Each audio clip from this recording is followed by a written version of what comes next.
أهلا وسهلا بكم في قناة فكرة وكتاب. بنقدم ملخصات الكتب في مجالات مختلفة زي تنمية ذاتية أو سياسية أو تاريخ. كل فيديو هيكون رحلة في كتاب بناخد منه فكرة تقدر تساعدنا على تبني وجهة نظر مختلفة. نتمنى طبعا ان احنا نكون عند حسن ظنكم دايما. دعمكم لينا هو دايما الحافز ان احنا نكمل بشكل افضل يوم بعد يوم. النهاردة هنبدأ تلخيص سلسلة من كتب الدكتور مصطفى محمود. هنبدأ بكتاب في موكب الكرامة. في الكتاب ده الدكتور مصطفى محمود بيحاول يجاوب على أسئلة كتيرة عن ان ازاي الانسان ممكن يحقق الكرامة الحقيقية لنفسه وللمجتمع، كمان ازاي يقدر يرفع من نفسه ويشوف حياته بشكل انقى واوضح. الكتاب بيقول ببساطة ان الكرامة مش حاجة تشتريها بالمال او تشوفها في المظاهر زي الشهرة او السلطة. الكرامة الحقيقية في النوايا الطيبة. الدكتور مصطفى محمود بيأكد ان الانسان يقدر يكون عنده كرامة كبيرة لو هو حاول يكون طيب ويعالج نفسه من الداخل. يعني مش لازم يكون غني او قوي علشان يكون ليه قيمة، لكن قيمته الحقيقية بتظهر لما يعيش وفقا للمبادئ اللي اتربى عليها.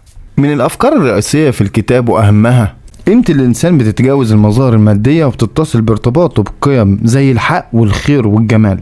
يعني ان قيمة الانسان مش بتظهر من مظهره او قدراته المادية زي فلوس او شهرة او لبس. القيمة الحقيقية بتكون في شخصيته وفي مبادئه، زي ان ازاي يمشي في حياته بالحق والخير والجمال. لو الشخص عنده صفات زي الامانة والطيبة والحس الجميل مع الناس، دي حاجات بجد بتكبره وبتخليه مميز. الكرامة لا تأتي عبر التكبر او السيطرة بل بالتواضع. الكرامة مش معناها انك تكون متكبر او تحاول تسيطر على الناس عشان تبين قوتك. بالعكس، الكرامة الحقيقية بتكون في التواضع، يعني انك تحترم نفسك واللي حواليك بدون غرور. كمان الكرامة مش بس في تصرفاتنا لكنها في السعي الدائم لفهم الحياة، يعني نسعى علشان نفهمها عشان نعيش في سلام داخلي. ربط الكرامة بالسعي إلى رضا الله عز وجل باعتباره الطريق الحقيقي للارتقاء. الكتاب بيقول ان الكرامة الحقيقية هي في رضا ربنا سبحانه وتعالى، والشخص عايز يرتقي في حياته ويبقى شخص محترم لازم يركز في رضا ربنا، يعني يعيش وفقا لقيم الدين والأخلاق اللي بتشرفه قدام نفسه قبل غيره، وده الطريق اللي هيساعده يعيش بكرامة ويبقى راضي عن نفسه. وبكده يا أصدقائي شرحنا الأفكار الرئيسية في الكتاب اللي هم 3 أفكار. أول فكرة، قيمة الإنسان بتتجاوز المظاهر المادية وبتتصل بارتباطه بقيم الحق والخير والجمال. الفكرة الثانية، إن الكرامة لا تأتي عبر التكبر أو السيطرة بل بالتواضع للفهم الأعمق لجوهر الحياة. ربط الكرامة بالسعي إلى رضا الله عز وجل باعتباره الطريق الحقيقي للارتقاء. هنبدأ نشرح كل فكرة على حدة. قيمة الإنسان بتتجاوز المظاهر المادية. الدكتور مصطفى محمود بيقول إن المظاهر المادية مش هي اللي بتحدد قيمة الإنسان الحقيقية. كل حاجة مادية بتبقى مجرد قشرة، المهم هي النوايا والطريقة اللي بيعيش بيها الإنسان حياته. القيمة الحقيقية لأي إنسان بتتقاس بحاجات أعمق زي الصدق، يعني يكون كلامه واحد وأفعاله واحدة. الأمانة إنه ما يمدش إيده على حاجة مش بتاعته، والقدرة على التضحية لما يقدر يساعد حد حتى لو كان على حساب نفسه. كمان فكرة الإحساس بالآخرين، يعني يكون قلبه طيب ويقدر مشاكل الناس ويحاول يساعدهم. الدكتور بيحذر من إنك تكرس حياتك كله للسعي ورا المظاهر دي، لأنك ممكن تنسى جوهر الحياة نفسها. يعني لو كل تفكيرك في اللبس والشكل والفلوس هتلاقي نفسك بعد فترة تايه، حاسس إن حياتك فاضية ومفيش حاجة فيها معنى. الحاجات اللي بتبني حياة الإنسان هي أخلاقه، إزاي بيتعامل مع الناس، ارتباطه بقيم زي الخير والعطاء والإحساس بالروحانيات. وبكده أصدقاء عرفنا أول فكرة في الكتاب اللي هي قيمة الإنسان بتتجاوز المظاهر المادية، بمعنى إن المظاهر المادية غالبا ما بتكون خداعة لأنها بتعكس جانب سطحي من الوجود البشري. ثانيا، قيمة الإنسان الحقيقية بتقاس بالصدق والأمانة والقدرة على التضحية والإحساس بالآخرين. بننبه إن السعي المحموم للمظاهر بيخلينا نفقد المعنى الحقيقي للحياة. لما الإنسان يكون عارف قيمته الحقيقية مش محتاج يثبت لحد إنه أفضل منهم أو إنه أعلى في المكانة. بدل ما يتفاخر أو يحاول يظهر إنه أحسن، بيركز على خدمة الناس ومساعدتهم. زي إنك لما تكون عارف إنك شاطر في حاجة معينة هتستخدم موهبتك دي علشان تفيد اللي حواليك بدل ما تشغل نفسك بإثبات إنك أفضل من حد. الكرامة مش حاجة نقدر نشتريها بالفلوس ولا حاجة ممكن تفرضها على الناس. الكرامة بتبدأ من نفسك لما بتحترم ذاتك وبتشتغل على نفسك بجدية. الناس بتحترمك مش عشان عندك فلوس أو سلطة، الناس بتحترمك علشان شايفينك إنك إنسان ملتزم وعارف حدودك. الكرامة الحقيقية بتكون نتيجة لمجهود وتعب على نفسك وعلى طريقة تعاملك مع اللي حواليك. بأن الكرامة مش مرادف للتكبر أو التفاخر بالنفس، بالعكس الكرامة الحقيقية بتيجي من التواضع. الكرامة تبنى بالاحترام الذاتي والعمل الدؤوب، وليس شيئا يشترى بالمال أو يفرض بالقوة. الكرامة والروحانية. الكاتب بيأكد من خلال النقطة إن الكرامة الحقيقية للإنسان مش مرتبطة بالمظاهر أو القوانين اللي البشر بيحطوها، لكنها مرتبطة برضا ربنا. يعني لما الإنسان يعيش حياته وهو بيحاول يرضي ربنا في كل خطوة بياخدها، ده بيديله كرامة وقيمة حقيقية. زي مثلا انك تعيش باخلاق، تبعد عن الغش والظلم، تساعد غيرك بكل طيبة. رضا ربنا هو الاساس اللي بتتبني عليه كرامة الانسان. الكاتب بيتكلم ان الانسان عنده دور كبير في الحياة، انه خليفة ربنا على الارض. ده معناه انه مش عايش لنفسه بس، لكن عايش علشان يعمل خير، يساعد الناس، يثبت الحق في كل تصرفاته. لما الإنسان يفهم إنه عنده مسؤولية، بيبدأ يشوف حياته بشكل أعمق وبيشتغل على تحقيق الخير في كل مكان حواليه. ربنا سبحانه وتعالى خلق الإنسان ووكله بأمانة كبيرة، إنه يعمر الأرض ويعملها مكان أفضل. لما الإنسان يلتزم بالأمانة دي ويشتغل بجدية وأخلاق في حياته، بيلاقي الكرامة الحقيقية. وفاء الإنسان بوعده لله في كونه عبد صالح هو اللي بيحقق له كرامته في الدنيا وفي الآخرة. وبكده وضح الدكتور مصطفى محمود العلاقة ما بين الكرامة والروحانية في 3 نقط. أول نقطة: لا يمكن تحقيق الكرامة بعيدا عن الروح والإيمان. تاني نقطة: العلاقات القوية بالله بتزيد الإنسان تواضع وإحساس بمعنى وجوده. بيشير الدكتور مصطفى محمود إلا إن الكرامة الروحية أكبر من أي قوة تانية زي المال أو القوة. أصدقائي الأعزاء، ما زلنا مع تلخيص لكتاب في موكب الكرامة للدكتور مصطفى محمود. نتمنى أن يكون التلخيص عجبكم. ما تنسوش دعمكم لينا بلايك وشير وسبسكرايب.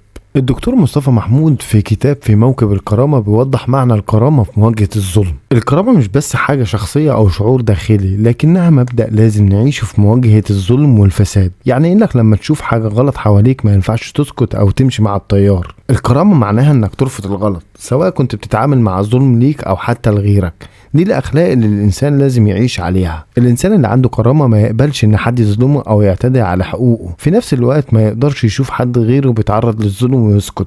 الكرامة مش معناها بس إنك تدافع عن نفسك، لكن معناها كمان إن يكون لك صوت للي ما يقدرش يدافع عن نفسه. يعني تبقى واقف دايما مع الحق، سواء كان الحق ليك أو لحد تاني محتاج دعمك.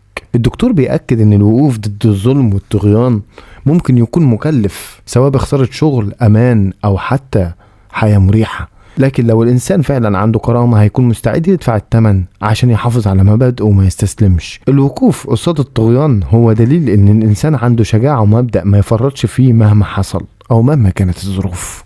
وبكده وضح الدكتور مصطفى محمود وشرح الكرامة كمبدأ أخلاقي في مواجهة الظلم والفساد، وإن الإنسان صاحب الكرامة لا يرضى بالظلم لنفسه ولا لغيره، وإن الكرامة تستدعي الوقوف في وجه الطغيان حتى لو دفع الإنسان ثمن غالي مقابل ذلك. بيوضح الدكتور مصطفى محمود العلاقة ما بين الكرامة والتوازن في العلاقات من خلال مبادئ معينة. إن اللي عنده كرامة ما بيقبلش إن حد يهينه أو يقلل منه. كرامته بتخليه واقف بقوة لما حد يحاول يتعدى عليه أو يقلل من قيمته، وفي نفس الوقت الشخص ده ما يستغلش كرامته عشان يذل أو يهين حد تاني. يعني يرفض الظلم لنفسه لكنه كمان يكون محترم في تعامله مع غيره. الكرامة مش معناها انك تكون قاسي او تخلي اللي حواليك يحسوا انك متعالي عليهم. لازم الانسان يحافظ على كرامته وهو بيحترم اللي حواليه. لو في موقف بتطلب الدفاع عن كرامتك، اعمل ده بهدوء واحترام. الكرامة معناها انك تعرف تتوقف عند حدودك وتحافظ عليها، لكن من غير ما تتعدى على حقوق الآخرين. الكرامة مش حاجة بتظهر في المواقف الكبيرة، لكنها جزء من حياتنا اليومية. في التعامل مع أسرتك، كرامتك بتبان لما تكون محترم ومراعي لده، متزن في كلامك وأفعالك. الكرامة بتظهر لما تعملهم بتقدير وما تقللش منهم. يعني دايما يكون بينك وبين اللي حواليك احترام متبادل، ودي أفضل طريقة تبين إنك إنسان كريم النفس وعارف حدودك كويس. اتناول الدكتور مصطفى محمود فكرة التوازن في العلاقة بين الكرامة الذاتية والآخرين، بمعنى إن الإنسان صاحب الكرامة لا يرضى بالإهانة، ولكنه في الوقت نفسه لا يهين. يجب أن يحافظ على احترام كرامتنا دون أن نقسو أو نظلم الآخرين. يجب أن تتجلى الكرامة في أفعالنا اليومية مع الأسرة والأصدقاء والمجتمع. الدكتور مصطفى محمود بيقول إن كرامة الإنسان مرتبطة بالشغل الحلال والمجهود اللي بيبذله في حياته. لما الواحد يشتغل بإيده وبيحاول يوفر احتياجاته بنفسه، بيحس بفخر وكرامة لأنه مش معتمد على حد ولا عبء على غيره. لكن لو قرر يعيش على الناس، سواء أهله أو أصحابه أو حتى من خلال الغش أو الكسل، هنا الكرامة بتختفي، لكن فقط قيمته الحقيقية كشخص منتج. بيأكد الدكتور مصطفى محمود إن الشغل بيعزز الثقة بالنفس. الشخص لما بيحقق إنجاز بنفسه حتى لو صغير بيحس إنه قادر يواجه أي حاجة في حياته. الدكتور بيقول إن حتى لو الدنيا صعبة والفرص قليلة، الإنسان اللي بيحاول يجيب رزقه بشرف وبكبرياء هو إنسان محترم فعلا. مجرد السعي للرزق بكرامة من غير غش ده دليل على إنه بيحترم نفسه وعيلته وعايز يكون جزء إيجابي في المجتمع. من خلال الشرح وضح الكاتب إن العمل الصادق هو اللي بيمنح الإنسان كرامته وليس العيش عال على الآخرين، وإن العمل الجاد بيربي النفس على الصبر وبيجعلها أكثر قوة وثقة. الكرامة والرؤية المستقبلية. الدكتور مصطفى محمود بيشوف إن حياتنا لازم تكون لها معنى أكبر من إننا ندور على مصلحتنا الشخصية. ما ينفعش يكون كل هدفك في الحياة إنك تكسب فلوس أو تعيش مرتاح وبس، لازم يكون عندك حاجة أكبر، هدف بيخليك تعمل فرق في الدنيا سواء بمساعدة الناس أو تقديم حاجة مفيدة للمجتمع.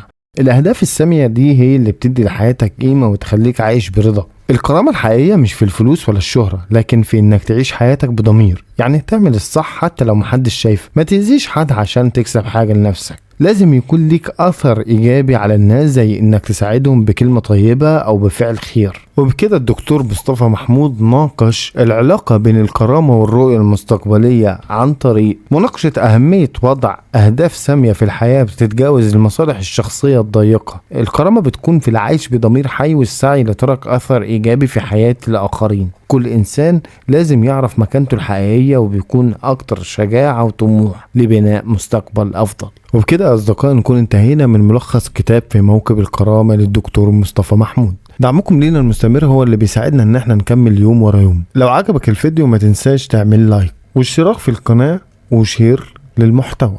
من خلال تعليقاتكم تقدروا تساعدونا من خلال افكاركم بان احنا نطور من نفسنا يوم بعد يوم. شكرا لمتابعتكم ونتمنى ان احنا نكون عند حسن ظنكم دايما.